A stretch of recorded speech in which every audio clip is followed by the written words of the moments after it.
I am not going to lie to y'all. Losing my grandfather hit me differently than I ever expected. And I do not think that people really talk about this part of grief where I am enough.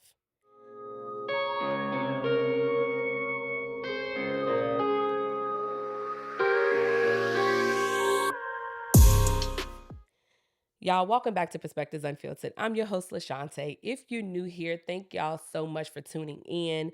Pull up a chair, baby, because you are now part of the family. To my Perspectives Unfiltered circle, thank y'all so much for showing your girl love for another week. I appreciate y'all for real. Now, y'all, this is a conversation that's a little bit more personal for me because grief is something that ultimately we all have to experience, but I don't think we always talk about what it actually feels like when you're going through it in the very early beginning stages. And for me personally, I have been navigating that in real time here recently. So today I just want to talk about it. I don't want to come on here and act like I have grief all figured out because I do not. So today I'm not coming to y'all from a place of having it all figured out, but from a place of me actually being in it. So y'all bear with me, walk with me through this thing. I'm a gangster. I'm a thug, baby. We don't do no crying on the internet, but I might do a little crying on the internet today. I ain't gonna lie to y'all. I might do a little crying on the internet, but it's okay. This is a safe space. But baby, I'm a thug.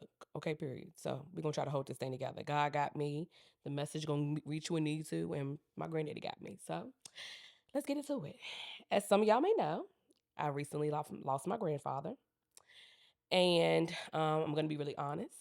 I was thought that I was prepared for this because over the past few years, I have grown closer to God and I've been in my word way more. I'm trying to learn who God is more and understand him more and who he is to me.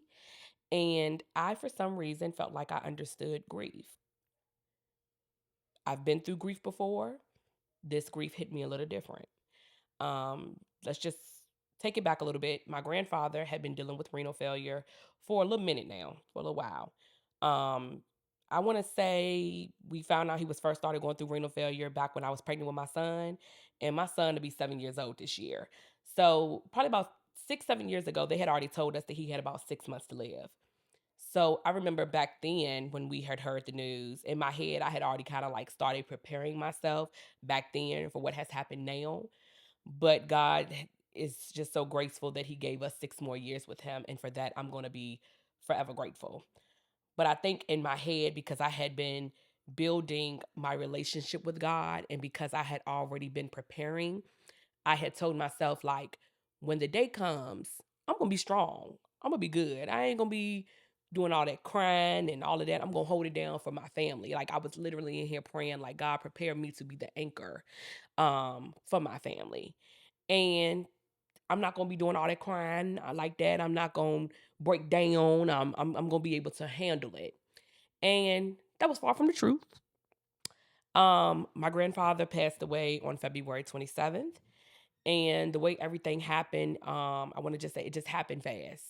He started declining, you know what I'm saying, slowly but surely back in January. And then in February, like our family kind of like went through it. It got really bad to the point that he was like bedridden. He wasn't feeding himself, and everything just kind of like shifted really, really fast. And at that same time, my grandmother, she had gotten rushed to the hospital. She ended up having a twisted bowel and had to have emergency surgery. So she was in the hospital for like a week. So my family was like juggling a lot within just those 2 weeks at that time. So she ended up coming home that Tuesday and he passed away that Friday. And during that time, I was still trying to push, like I was still trying to like push through. My family, we was dealing with a whole lot. You know what I'm saying? Grandmother over here in the hospital, grandfather over here, you know what I'm saying, transitioning. So we was kind of like dealing with a lot. I was still working, full time. I'm still a mom. So I'm still trying to like, my mom had like moved in over there to help out. My aunts and cousins and all, everybody was coming over and helping out. And so like I was still trying to go over there in the morning time after I dropped the kids off, you know what I'm saying, before work and help however I could. And I just thank God that, while we were doing that, we were going over there, he was still in his right mind. He still knew who all of us were and stuff like that. And my biggest thing, like I was telling my grandmother, I stayed in the hospital with her one night and I was just telling her, like, just talking to her. And I was like, Grandma, he is transitioning. Like, I think the time is coming soon. And I just pray that he does not suffer. You know what I'm saying? Like, I don't want to see him suffer. And I don't feel like, me personally, I don't feel like he suffered too much because I have seen suffering. Um, I was in the medical field for over 13, 14 years. So I've seen what suffering is and I've seen what it looks like. And he did not suffer like that. And I thank God for that.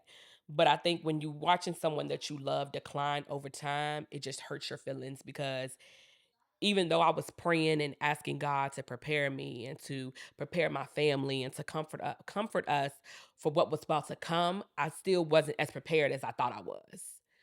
And I think that's what really caught me off guard when he did pass is because I have experienced loss before. Like I've experienced loss before. I've had aunts and uncles that have passed away and stuff like that. But this really felt like different. Like losing a grandparent, especially someone who has been there for your whole life, everything, every accomplishment, it hits different. He's not my biological grandfather, but he's been there my whole entire life. Him and my grandmother, they have been together, we're together for 49 beautiful years, and I'm 35 years old. So that's just to show you, like, he's been my grandfather my whole life since I was born. So to go from talking to him every day and seeing him every day and picking with him. That was just my normal. That was me and his playful banter. So even now, like my grandma lives off like a main road here, and even if I'm not going to their house, if you go on this main road, just riding past the house now and not seeing him outside in the rocking chair and the rocking chair being empty now is just not normal.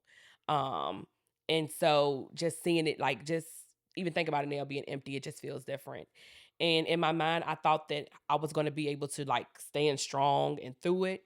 But baby, now I understand like grief do not work like that. It do not work like that. Or even, it just don't work like that. Or it doesn't work the way I expected it to. Even down to how I actually felt even in the moment when he passed. So I'll just walk y'all through that, because this is just me processing this through real time. So the day that he passed, it was me, my mom, my aunt, and my grandmother. We were there, and my mom. And like I mentioned, my grandmother had just come home from the hospital that week.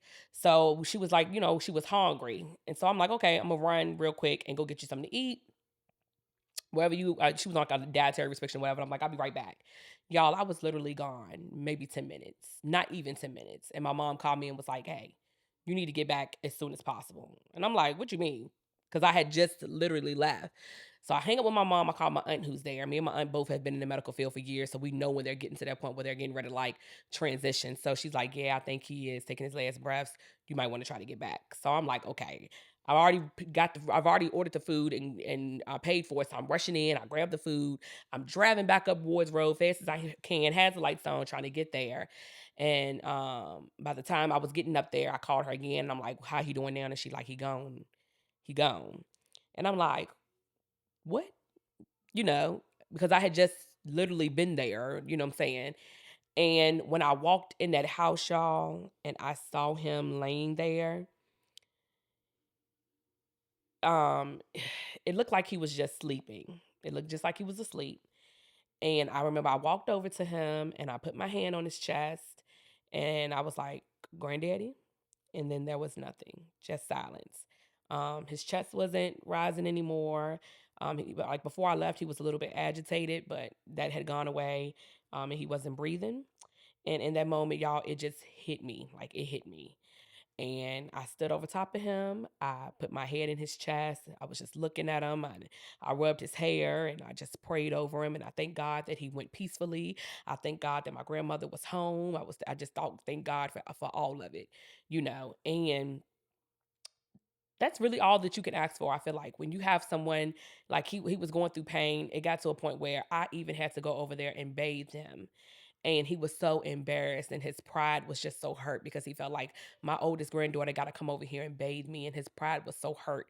And it's just like, when you go from doing everything for yourself to the point where people got to wipe you and flip you over and bathe you. I know his pride was hurt, but this is what I was there for. Um So, like, like I said, when you've been in the medical field and you've seen things like I've seen, and you see what suffering can look like, and I saw it from my own eyes with people. I've seen people drop dead in nursing homes. I've seen people, families sitting around their family members for 13, 14 days, and they're suffering and going through it. And my granddaddy did not do that. So I am grateful for that. But at the same time, watching him go from being okay to declining to gone, it did something to me that I did not think was it was going to do to me, because it didn't feel real. I didn't feel like it just happened in that moment. And I think that's what I did not expect to let me say this. I did not expect for it to happen that fast. Mind you, my grandmother came home from the hospital Tuesday. I want to say that Monday he was laying in the bed, and I was like, "Granddad, are you hungry?" And he was like, "Yeah, I want some fish from Long John Silver's." So I went to Long John Silver's and I got him some fish, and I'm feeding him fish, and then you decline to not eating within 24 to 48 hours to be being gone just a few days later. So I wasn't expecting how fast everything would change and how heavy that moment would actually feel, because one minute he was there, I leave to go get food, and the next minute he wasn't. And I don't know, y'all. It really took something out of me. I ain't gonna lie. To be there all morning and then to leave and to come back and he's just laying there like he's just asleep, that part really messed with me, and it still does to this day. And I just remember turning around and going over to my grandmother, and I just grabbed her, and I let her cry, and we cried together. And after everything, and the funeral home, and just coming home, and family coming in and out, my biggest concern was like, this woman been with this man for 49 years. I can't have her in here with him by herself. You know what I'm saying? So her sister, they end up like coordinating. My aunt ended up staying over there with her and that night. And I went home with my kids. And when I got home, I just went, to make sure my kids were straight, because my kids went through where they lost their grandmother back in December. So I'm like, damn, they just lost their grandmother on their dad's side in December. And here it is, boom, here it is, February, and they're losing their grandfather on my side.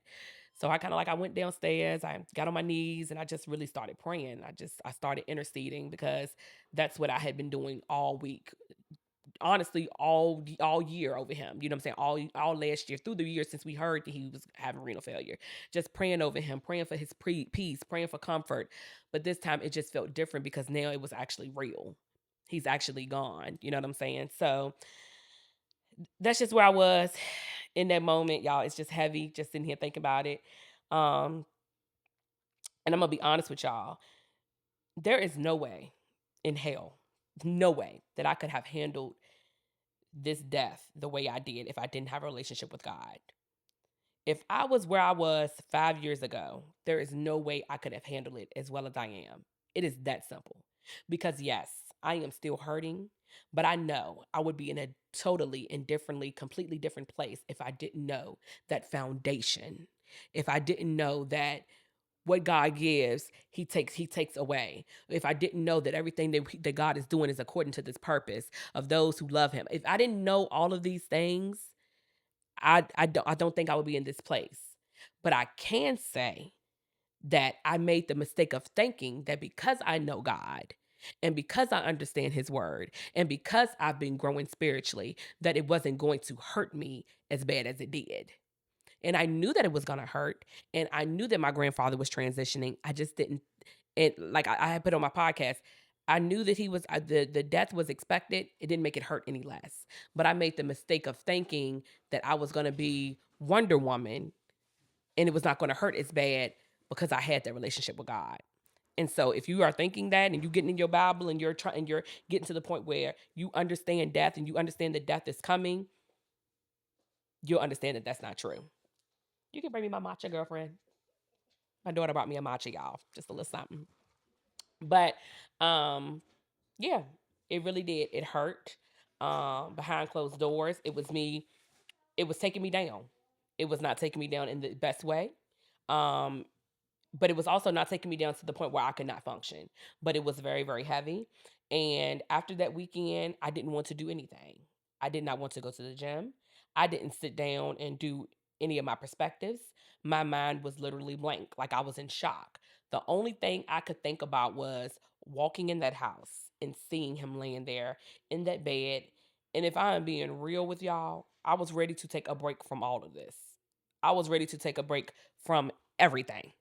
And I was like, you know what? I'm just gonna sit myself down for a little while. I'm not gonna do nothing. I'm not gonna go to the gym. I'm not gonna record no podcast episodes. I'm not gonna do no my perspectives for the day, for the night. I'm not doing nothing. I'm gonna sit in here and I'm gonna process it. And I did.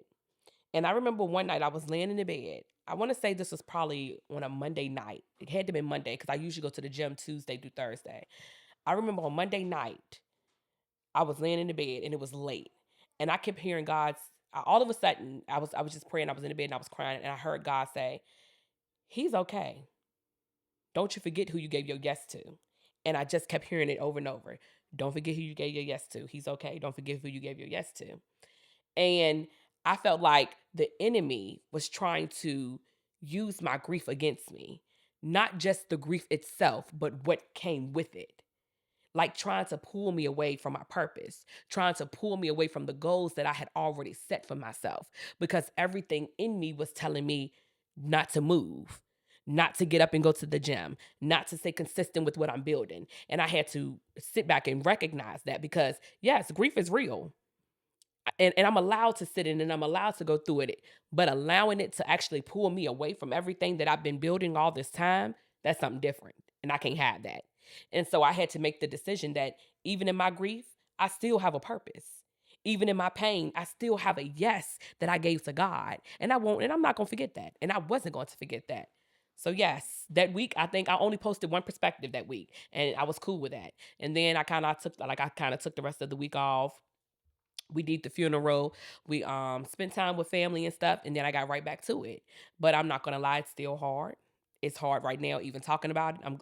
I'm surprised I made it this far through the episode without a tear coming out my eye. Even sitting here right now, it was a month ago yesterday that he passed away, and it's crazy that it's even been a month, but it still hits me like it was yesterday. Like I would wake up in the morning, and the first thing I see, like when I get in my car, his obituary is over top of my visor, and it just does something. It just breaks my heart. It crushes my heart. Or I'll just be riding in the car and out of nowhere I'm just crying. It ain't no warning sign, no build up, nothing, just tears. Y'all, I was literally in the bed last night and I came across a clip of Cynthia, what's her name? Cynthia Rivio singing that song from Wicked last night at the Oscars. I was on TikTok, saw it. I ain't never even seen the damn movie Wicked before. But something about it and the way she was singing, it just hit me. And next thing you know, I was just laying in the bed crying. And I'm like, this is what grief does. Like grief doesn't move how you want it to move, Lashante. It doesn't follow no certain type of schedule. It doesn't check in with you first. It just comes and it goes and it comes and it goes and it come back all over again. And I think that's the part that I'm still learning how to navigate now. And you just got to sit with it. Just point blank period. You just got to sit with it. And that's kind of like where I am right now. I'm learning how it feels to sit in it. And when I mean sit in it, I mean actually sit in it and process it without letting it consume me, though. I'm learning how to keep going without acting like I'm not hurting. And I'm just learning that just because I know God doesn't mean I won't feel pain sometimes. You know what I'm saying? When you look back at the Bible, people felt pain. People went through trials and tribulations where they felt pain. So it doesn't mean that I'm going to go through pain. It just means I'm not going to go through it alone. So if there's anything that I would want anybody or somebody to take from this episode is give yourself grace. You do not have to be strong all the time. You don't have to have it all together. You don't have to rush your healing. Just feel it. Sit in it and feel it. Literally, when you are in that moment and it comes across, whether it's a scent or picking up a beer or hearing the football season is coming up, or even me seeing this green matcha and this green damn tissue box and knowing that the Eagles was his favorite thing, even if it's just that, literally sit in the moment where grief it hits you, holler, scream, cry, feel it. Feel it. Whatever you need to do, feel it, process it, and take it one day at a time. Because grief does not work the way that we think it does. But you will get through it. You will get through it one moment at a time. One moment, one day, one step at a time, y'all. And that's just my perspective, unfiltered. I'm sorry if y'all can hear my kids upstairs. Y'all know I record from home. But this is just the unfiltered part. So y'all, that is it for me today. This was a little heavier, but it needed to be talked about. And this is my safe space and my outlet. And I felt like I can come on here and I could talk to y'all about it. So I appreciate y'all so much for allowing me to share this part of my life with you, the grief that I'm dealing with. If this episode resonated with you, or you have experienced grief in any type of form, or you're going through it, I just want you to let you know that you are not alone. And if you feel comfortable, just drop an eagle in the comments, y'all. My granddaddy was a diehard Philadelphia Eagles fan. So, just to say to yourself, I'm still healing too, sis. And if you know somebody who may need to even hear this conversation right now, send it to them. Because sometimes, people don't need advice, they just need to feel seen and feel heard. So, y'all, thank y'all once again for allowing me into y'all space of healing. Until next time, stay real, keep healing, and keep your perspective unfiltered. Peace.